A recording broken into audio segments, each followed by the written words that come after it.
Hello students, welcome to my YouTube channel DTC. और आज मैं आपको पॉलिनोमियल से जो हमारे रिलेटेड क्वेश्चन थे उसको मैं करवाऊंगी। उससे पहले मैं थोड़ा सा इंट्रोडक्शन फिर से आपको रिवाइंड करवा देना चाहती हूँ कि अगर आपने मेरी लास्ट वीडियो नहीं देखी होगी तो आपको फिर भी इससे देखने से फ़ायदा हो जाएगा। ठीक है, तो बात करते हैं हम लीनियर इक्वेशन की। मैंने बताया था 3 टाइप ऑफ इक्वेशन बताए थे। लीनियर इक्वेशन, उसके बाद हमारा होता था, सबसे पहले हमारा था लीनियर इक्वेशन या लीनियर पॉलिनोमियल कह दीजिए उसे, लीनियर पॉलिनोमियल। ठीक है, सेकंड हमारा होता था क्वाड्रेटिक पॉलिनोमियल,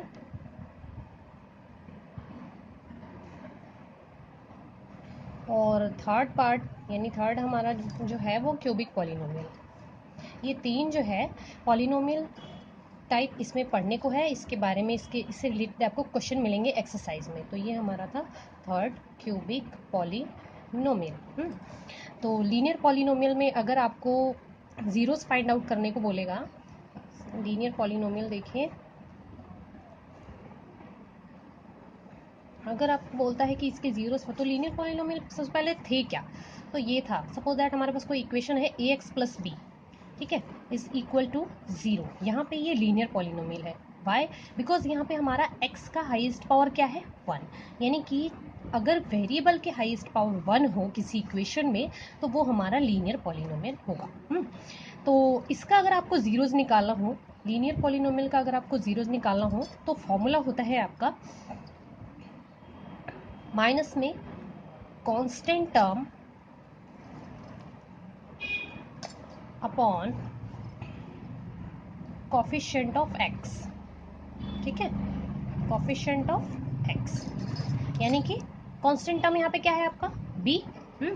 तो हम इसे लिख सकते हैं माइनस का b upon coefficient of x। x का कोफिशिएंट क्या है आपका a। तो अगर आपके पास लीनियर पॉलिनोमियल का जीरोस फाइंड आउट करने को कहता है तो अब इस तरीके से निकालेंगे, माइनस के b upon a। Suppose that हम एक एग्जांपल ले लेते हैं, मैं आपको एक एग्जांपल लेके बताती हूँ। सपोज दैट हमारे पास कोई इक्वेशन है 2x plus 4 is equal to 0। ठीक है, ये आपका लीनियर पॉलिनोमियल है। कैसे पता चला? क्योंकि इसमें हाईएस्ट पावर क्या है x की? 1। तो ये हमारा लीनियर पॉलिनोमियल। अब इसके बाद इसमें कह रहा है कि क्वेश्चन में अगर बोले आपको कि जीरोस बताओ इसके क्या है, तो सीधे सीधे हम इसके जीरोस निकाल देंगे। फॉर्मूला डायरेक्ट लगा दीजिए, zeros is equal to minus में क्या, कांस्टेंट टर्म। कांस्टेंट टर्म क्या है यहाँ पे हमारा? 4 upon coefficient of x। x का कोफिशिएंट क्या है आपका? 2। तो 2 से इसे हम कैंसिल कर देंगे, 2 2 जा 4। तो इसके जीरोस क्या निकल गए हमारे? ये इसका हमारा जीरोस निकल गया 2। तो ये हमारा आंसर हो जाएगा। ठीक है, तो ये तो बात रही हमारी लीनियर पॉलिनोमियल की। अगर लीनियर पॉलिनोमियल पूछता है तो इस तरीके से निकालेंगे, उस लीनियर पॉलिनोमियल का जीरोस पूछता है तो हम इस तरीके से फाइंड आउट करेंगे। ठीक है, अब नेक्स्ट बात करते हैं हम क्वाड्रेटिक पॉलिनोमियल की। क्वाड्रेटिक पॉलिनोमियल, तो क्वाड्रेटिक पॉलिनोमियल की क्या थी फॉर्म? मैंने अपने लास्ट वीडियो में आपको बताया था। इसकी फॉर्म इस तरीके से होती थी हमारी, A X square plus B X plus C is equal to 0। ये हमारी क्वाड्रेटिक पॉलिनोमियल की फॉर्म थी। तो बात करते हैं हम इसके जीरोस निकालने की। तो अगर हम इसका सम ऑफ जीरो, देखिए यहाँ पे क्या इक्वेशन था हमारा? A X square plus B X plus C, है ना, यानी कि स्क्वायर के फॉर्म में जो है ये इक्वेशन है ना, स्क्वायर है, मतलब x के हाईएस्ट पावर क्या है यहाँ पे? 2 है। नहीं, यहाँ मैं लिख देती हूँ आपको, A X square plus B X plus C is equal to 0। X के हाईएस्ट पावर क्या है? 2। तो यानी वो इक्वेशन जिसमें x के हाईएस्ट पावर किसी भी वेरिएबल के हाईएस्ट पावर, चाहे वो p हो, चाहे q हो, चाहे z हो, जो भी वेरिएबल आपका होगा, ठीक है, उसकी हाईएस्ट पावर अगर 2 होती है तो वो हमारा क्वाड्रेटिक पॉलिनोमियल बोला जाता है ना। तो यहाँ पे आपको अगर इसमें हाईएस्ट पावर 2 है यानी कि इसके 2 सॉल्यूशन निकलेंगे, है ना। तो अगर इसमें हम सम ऑफ जीरोस निकालेंगे, सम ऑफ जीरोस अगर इसके हम फाइंड आउट करेंगे तो सम ऑफ जीरोस का हमारा फॉर्मूला होता है कोफिशिएंट माइनस में लेंगे, coefficient of x, coefficient of x upon coefficient of x का स्क्वायर, यानी x का कोफिशिएंट, ठीक है, x का कोफिशिएंट क्या है? b, और एक्स स्क्वायर का कोफिशिएंट क्या है? a। तो यानी डायरेक्ट हमारा फॉर्मूला क्या बन जाएगा? माइनस का b अपॉन a। तो सम ऑफ जीरोस निकालने का फॉर्मूला होता है क्वाड्रेटिक पॉलिनोमियल में माइनस का b अपॉन a। दूसरा आता है आपका प्रोडक्ट ऑफ जीरो। क्या आता है आपका? प्रोडक्ट ऑफ ज़ीरोस, है ना। प्रोडक्ट ऑफ ज़ीरोस किस तरीके से निकालेंगे, इसमें इसका फॉर्मूला होता है constant term upon coefficient of X square, coefficient of X square. तो देखिए यहाँ पे आपका कांस्टेंट टर्म क्या है, सी है ना। कांस्टेंट टर्म यानी जो वैल्यू कांस्टेंट है, चेंज नहीं होगी। अगर कोई नंबर है यहाँ पे तो नंबर ही रहेगा, ठीक है। A B C D what कुछ भी लिखा हुआ है तो वो वही का वही रहेगा। उसके साथ एक्स वाई जेड कुछ नहीं दे रखा होगा तो वो हमारा कांस्टेंट टर्म होगा, ठीक है। तो क्या फॉर्मूला बन जाएगा आपका, C upon coefficient of X square के साथ क्या है, कोफिशिएंट मतलब जो उसके साथ हो, तो उसके साथ क्या है, ए। तो हमारा सी अपॉन ए आ जाएगा। यानी कि अगर आप प्रोडक्ट ऑफ जीरोज निकालेंगे, ठीक है, तो आपका ये निकल के आएगा, सी अपॉन ए निकालेंगे, ये वैल्यू निकलेगी प्रोडक्ट ऑफ जीरोज की, है ना। तो अब हम बात करते हैं इससे रिलेटेड जो क्वेश्चन होता है उसकी। चलिए स्टूडेंट क्वेश्चन की बात करते हैं। तो क्या था हमारा, ये देखिए इस टाइप का आपको क्वेश्चन मिलेगा एग्जाम में या फिर आपके बुक में। जो इससे रिलेटेड क्वेश्चन है वो इस तरीके के होंगे। देखिए पढ़ लेते हैं। इससे पहले क्या लिखा हुआ है, find the zeros of the polynomial x square plus 7x plus 12। Polynomial के जीरो फाइंड आउट करने हैं जो आपका ये पॉलिनोमियल गिवन है, and verifying the relation between them, और इसके रिलेशन भी वेरीफाई करने हैं। तो मैंने आपको लास्ट वीडियो में बताया था, फिर मैं इस क्वेश्चन को सही तरीके से रिवाइंड कर देना चाहती हूँ ताकि आपको अच्छे तरीके से ये चीज़ अंडरस्टैंड हो पाए, ठीक है। तो सबसे पहले इक्वेशन हम लिखते हैं जो हमें दिया हुआ है, x square plus 7x plus 12 is equal to 0, ठीक है। ये हमारे पास हाईएस्ट पावर क्या है, 2, तो यानी कि ये हमारा क्वाड्रेटिक पॉलिनोमियल है। सीधे सीधे पता चल रहा है ना। अब इसके हम फैक्टर करते हैं। देखिए स्टूडेंट यहाँ पे क्या लिखा हुआ है, 12। तो 12 के ऐसे फैक्टर आपको करने हैं जो कि मल्टीप्लाई करने पर 12 हो जाए और प्लस या माइनस करने पर 7 आ जाए, ठीक है। 12 के ऐसे फैक्टर जो कि मल्टीप्लाई करने पर 12 और प्लस या माइनस करने पर 7 हो जाए, प्लस का 7 आए, ठीक है। तो हम अगर करते हैं 4 इंटू 3 तो कितना होता है, 4 इंटू 3 12 होता है, और 4 में 3 ऐड करेंगे तो कितना आएगा, 7 आ जाएगा, है ना। तो ये इसके फैक्टर बैठेंगे। तो 4 और 3 बैठते, 4 और 3 हमारा 7 हो गया, ठीक है। तो हम इसके फैक्टर करके देखते हैं, एक्स स्क्वायर प्लस 7x को हम लिख सकते हैं 4x plus 3x plus last का 12, ऐसे लिख सकते हैं, ठीक है। इन दोनों में कॉमन देख लेंगे क्या है, x कॉमन है, यहाँ से बचेगा आपका x प्लस यहाँ से बचेगा 4। अब इन दोनों में कॉमन क्या है, 3, तो यहाँ से बचा x और 3 4 जा 12 is equal to 0। x plus 4 एक बार फिर से कॉमन, तो x प्लस 4 ले लिया इससे, और दूसरा हमारा क्या है, x प्लस 3, ठीक है। तो अब इन दोनों x की वैल्यू निकालेंगे। कैसे निकालेंगे, एक बार इसको 0 के इक्वल ले लेंगे, एक बार इसको 0 के इक्वल, यानी x plus 4 is equal to 0। तो x इक्वल टू क्या आ गया, माइनस का 4। एक तो आपका ये निकल गया। अगर हम x प्लस 3 को लेंगे 0 के इक्वल तो x इक्वल टू हमारा आ जाएगा माइनस का 3। तो दूसरी वैल्यू हमारी ये निकल गई। तो मैंने बताया था ना, जितनी हाईएस्ट पावर होती है उसके उतने ही सॉल्यूशन निकलते हैं, उतनी वैल्यू निकल के आती है। तो यहाँ पे हाईएस्ट पावर x कितनी थी, 2, यानी कि वैल्यू x की निकल के आएगी 2। तो दो अलग अलग वैल्यू आई, -4 और -3। अब हम रिलेशन वेरीफाई करते हैं। रिलेशन वेरीफाई किस तरीके से करेंगे, वही हमारा फॉर्मूला सम ऑफ जीरो और प्रोडक्ट ऑफ जीरो वाला। तो हम करते हैं सम ऑफ जीरोस। देखो दो जीरोस निकल के आए हैं, -4 और -3 इज इक्वल टू क्या फॉर्मूला होता है सम ऑफ जीरोस का, -3/a। तो यानी कि -4 प्लस -3। सम ऑफ जीरोस का मतलब जो आपके जीरोस निकल के आए उनको ऐड कर दो, ठीक है।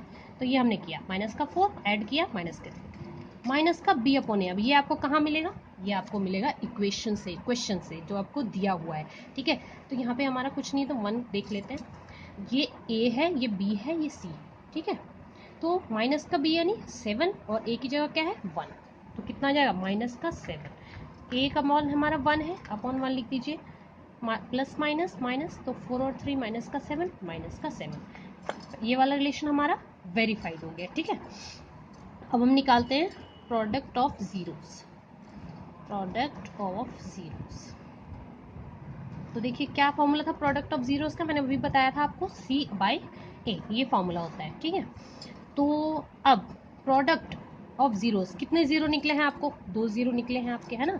तो इन दोनों की मल्टीप्लाई यानी कि 4 into -3 upon c upon a। तो देखिए क्वेश्चन में से देखिए c क्या है आपका 12 और a क्या है 1। तो यानी इस लिखते हैं 12 अपॉन 1। 4 3 कितने होते हैं 12, इज इक्वल टू में क्या है 12। तो ये भी रिलेशन हमारा वेरीफाई हो गया। इस तरीके से आप क्वेश्चंस करेंगे। देखिए स्टूडेंट, एक टाइप का और जो आपका क्वेश्चन जो है इस तरीके से भी क्वेश्चन आते हैं, एग्जाम में भी आते हैं और फिर आपकी बुक में भी मिलेंगे। इंपॉर्टेंट क्वेश्चन है एक तरह से कह दिया जाए इसे। तो कैसे करते हैं इन क्वेश्चंस को मैं आपको बताऊंगी। तो चलिए देखते हैं, पहले क्वेश्चन को रीड कर लेते हैं। If alpha and beta are the zeros of the polynomial, alpha और बीटा जो है वो किसी पॉलिनोमियल के जीरोस है। जीरोस क्या मतलब, जो हम सॉल्व करके लेके आते थे वो वैल्यू, ठीक है। And F X is equal to X square minus P X plus Q. तो ये आपको एक पॉलिनोमियल गिवन है x square minus P X plus का Q. Then find the value of, value निकालना है आपको alpha square plus beta square और सेकंड पार्ट में 1 upon alpha plus 1 upon beta, इन दोनों की वैल्यू फाइंड आउट करके लेके आनी है। तो किस तरीके से करते हैं, तो सबसे पहले हमारा क्या दे रखा है हम ये लिखते हैं। इक्वेशन क्या है आपकी x square minus P X plus का क्यू। क्या बोला इसने शुरुआत में, अल्फा और बीटा उसके जीरोस है ना। तो यानी कि सम ऑफ जीरोस, फॉर्मूला लगा देंगे sum of zeros. Sum of zeros क्या फॉर्मूला था, माइनस का B upon A. Sum of zeros यानी अल्फा प्लस बीटा। क्यों किया हमने ऐसा, क्योंकि इसने पहले से ही बोला है कि इसके जो जीरोस है वो अल्फा और बीटा है। माइनस का बी, बी की जगह क्या है आपका पी है और पहले से ही माइनस है, यानी माइनस माइनस प्लस हो जाएगा अपॉन ए की जगह क्या है 1 है, तो ये हो गया। तो यानी अल्फा प्लस बीटा की क्या वैल्यू आ गई आपकी पी, ठीक है। नेक्स्ट आप निकालेंगे प्रोडक्ट ऑफ जीरोस, इसी इक्वेशन से निकालेंगे प्रोडक्ट ऑफ जीरोस। जीरोस का प्रोडक्ट क्या है फॉर्मूला सी अपॉन ए, किसके लिए, क्वाड्रेटिक इक्वेशंस के लिए, ठीक है। तो C upon A product of zeros यानी कि alpha into beta. C upon A यानी यहाँ पे वैल्यू आएगी क्यू। तो अल्फा इंटू बीटा की वैल्यू क्या आ गई हमारी क्यू आ गई, ठीक है। अब क्या दे रखा है, इसकी वैल्यू आपको फाइंड आउट करनी है ना। तो आप क्या निकालना है इसका फर्स्ट पार्ट में लिख देते हो यहाँ पे, ठीक है। हम फर्स्ट सॉल्व करें alpha square plus beta square, है ना। तो आप ये देखिए कि ये वैल्यू हमारी किस तरीके से आएगी। तो देखिए अल्फा प्लस बीटा का होल स्क्वायर खोल देंगे, ठीक है।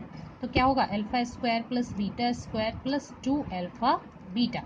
आपको किसकी वैल्यू चाहिए, आपको सिर्फ ये वैल्यू चाहिए। तो ये वैल्यू आने के लिए हम क्या करेंगे, इसको हम इधर लेकर के आएंगे, है ना। तो अल्फा प्लस बीटा का whole square minus 2 alpha beta, यानी कि हम अल्फा स्क्वायर बीटा प्लस का बीटा स्क्वायर की जगह क्या लिख सकते हैं, अल्फा प्लस बीटा का whole square minus 2 alpha beta. ये हम वैल्यू लिख सकते हैं इसकी जगह। कैसे आया ये, फॉर्मूला खोल दिया हमने, हमें ये वैल्यू चाहिए, यानी उसके साथ बात जो भी है वो इधर आ जाएगा, फिर ये वैल्यू आ जाएगी। तो चलिए लिखते हैं इसको हम, अल्फा प्लस बीटा का whole square minus 2 alpha beta. तो देखिए अल्फा प्लस बीटा की वैल्यू आपने क्या निकाली, ये तो हमने पी निकाली, P square minus 2 alpha beta की वैल्यू क्या है क्यू। तो ये वैल्यू आ गई आपकी, ये इसका फर्स्ट पार्ट का सॉल्यूशन हो गया, ठीक है। देखिए स्टूडेंट, हमें सेकंड पार्ट ये लेके आना है। फर्स्ट पार्ट का तो हमने सॉल्व कर दिया, ठीक है। सेकंड पार्ट हमारा ये सॉल्व करके लेके आना है, इसका सॉल्यूशन करना है कि इसकी वैल्यू क्या आती है, ठीक है। तो इसे पहले सॉल्व कर लीजिए। अल्फा बीटा इसके एलसीएम आएंगे, अल्फा बीटा से 1 की मल्टीप्लाई करेंगे बीटा और अल्फा की 1 से मल्टीप्लाई करेंगे तो अल्फा, ठीक है। अल्फा प्लस बीटा की वैल्यू रख देंगे और अल्फा बीटा की वैल्यू रख देंगे। तो अल्फा प्लस बीटा की वैल्यू क्या आई थी हमारी पी आई थी, और अल्फा इंटू बीटा की वैल्यू क्या आई थी क्यू। यही हमारा इसका सॉल्यूशन हो गया। तो इस टाइप के जो क्वेश्चन है हम इस तरीके से सॉल्व करें। देखिए स्टूडेंट, एक क्वेश्चन और आप को दिखा देती हूँ किस तरीके से सॉल्व करते हैं, ठीक है। इस चीज़ को और बता देती हूँ ताकि ये जो है ये क्वेश्चंस इंपॉर्टेंट है, ठीक है। और आपको लास्ट क्वेश्चन अगर अंडरस्टैंड नहीं हो पाया होगा तो इसे करने के बाद आपको और अच्छे से अंडरस्टैंड हो जाएगा ये क्वेश्चन, ठीक है। तो क्वेश्चन सबसे पहले हम रीड आउट करते हैं। If alpha beta are the zeros of the polynomial, ठीक है। कोई पॉलिनोमियल है उसके जीरोस अल्फा बीटा गिवन है, वो ये पॉलिनोमियल है हमारा, क्या है के x square plus 4x plus 4 such that alpha square plus beta square equal to 24, जिसमें आपको ये चीज़ गिवन है कि alpha square plus beta square की जगह आप 24 पुट कर सकते हैं। तो फाइंड द वैल्यू ऑफ के, तो आपको के की वैल्यू फाइंड आउट करके लेके आनी है कि के की वैल्यू क्या होगी। तो देखिए सबसे पहले हम हमारा इक्वेशन लिखते हैं। हमारा इक्वेशन क्या है, kx² + 4x + 4 = 0। ठीक है, नहीं मिलेंगे 0 तो कोई दिक्कत नहीं, इसने पहले से ही k के फॉर्म में दे रखा है। ठीक है, तो बात करते हैं, क्या बोला इसने, alpha beta are the zeros, तो हम सम ऑफ जीरोस निकाल लेंगे। सम ऑफ जीरोस क्या फॉर्मूला होता है, माइनस का b अपॉन ए, और इसके जीरोस क्या है, अल्फा और बीटा, यानी alpha plus beta is equal to minus का b क्या है हमारा 4 और a क्या है k। b मतलब x के साथ वाला जो टर्म्स होता है यानी कोफिशिएंट ऑफ x। ठीक है, और a यानी कोफिशिएंट ऑफ x²। कब, ये क्वाड्रेटिक पॉलिनोमियल के फॉर्म में तब। ठीक है, तो हमारे यहाँ पे लिख देंगे माइनस का 4 अपॉन ए की जगह क्या है, ए की जगह तो हमारा के दे रखा है। ठीक है, तो अल्फा प्लस बीटा की क्या वैल्यू आ गई, माइनस का 4 अपॉन के। अब हम निकालते हैं product of zeros.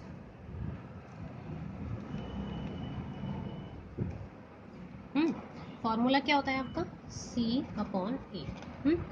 Product of zeros यानी alpha into beta is equal to C क्या है हमारा 4 और ए क्या है के, तो ये भी क्या हो जाएगा हमारा 4 अपॉन के, यानी अल्फा इंटू बीटा की क्या वैल्यू आ गई, 4 अपॉन के। ठीक है, तो आपकी वैल्यू जो भी आई है वो हम लिख देते हैं। अल्फा प्लस बीटा की वैल्यू जो है वो आपकी निकल के आई है माइनस का 4 अपॉन के, और अल्फा इंटू बीटा की जो वैल्यू आई है वो आई है आपकी 4 अपॉन के। 4 अपॉन हमारा के आया हुआ। ठीक है, 4 अपॉन के।